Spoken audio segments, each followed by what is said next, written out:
breath away when he first saw it. Since his wife's death, it barely registered.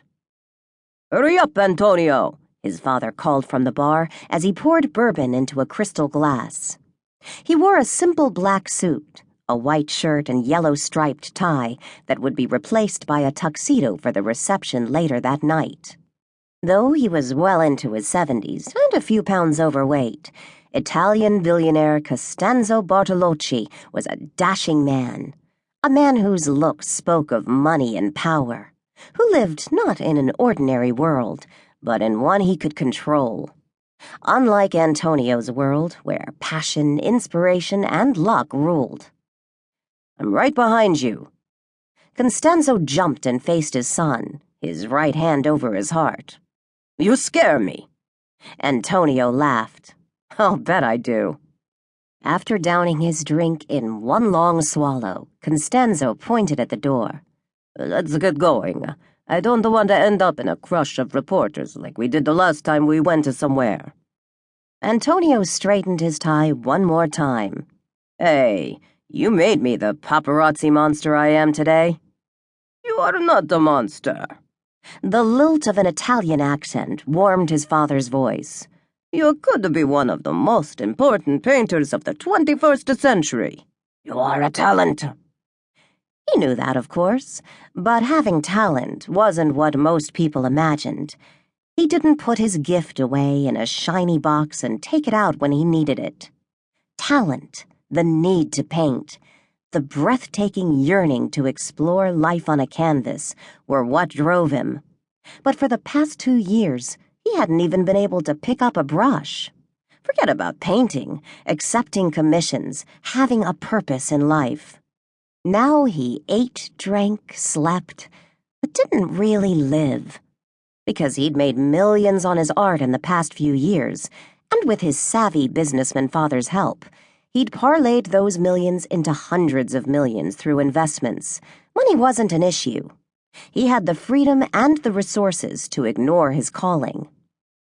The private elevator door silently opened.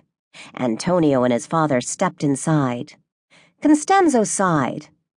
"If you had a personal assistant, this wouldn't have happened." Antonio worked to hide a wince. He didn't have to ask what his father meant. He knew. "I'm sorry." "I wanted you to be the artist who did the murals for Tucker's new building. Those works would have been seen by thousands of people. Ordinary people. You would have brought art to the masses in a concrete way. But you missed the deadline." "I don't have a brain for remembering dates." "Which is exactly why you need a personal assistant." Antonio fought the urge to squeeze his eyes shut. What he needed was to be left alone. Or maybe to roll back the clock so far that he hadn't married the woman who'd betrayed him. But that wasn't going to happen. He was stuck in a combination of grief and guilt that paralyzed him. Costanzo's limousine awaited them on the street. They walked under the building portico without speaking. Antonio motioned for his father to enter first. When he slid in behind him, soft white leather greeted him. A discreet minibar sat near the media controls. His father hit a few buttons, and classical music quietly entered the space. The driver closed the door, and in less than a minute, the limo pulled onto the street. "A PA could also handle some of the Gisela problems that remain." Antonio's jaw twitched. Costanzo sighed. "Well, you don't seem to want to handle them." He sighed again, more deeply this time. "Antonio, it's been 2 years. You cannot grieve forever." Antonio glanced at his father. He let his lips lift into a small smile. Pretending he was grieving had been the only way he'd survived the years since his wife's death. Beautiful Gisela had burst into his life like a whirlwind. 24 hours after they'd met, they'd been in bed. 24 weeks after that, they were married.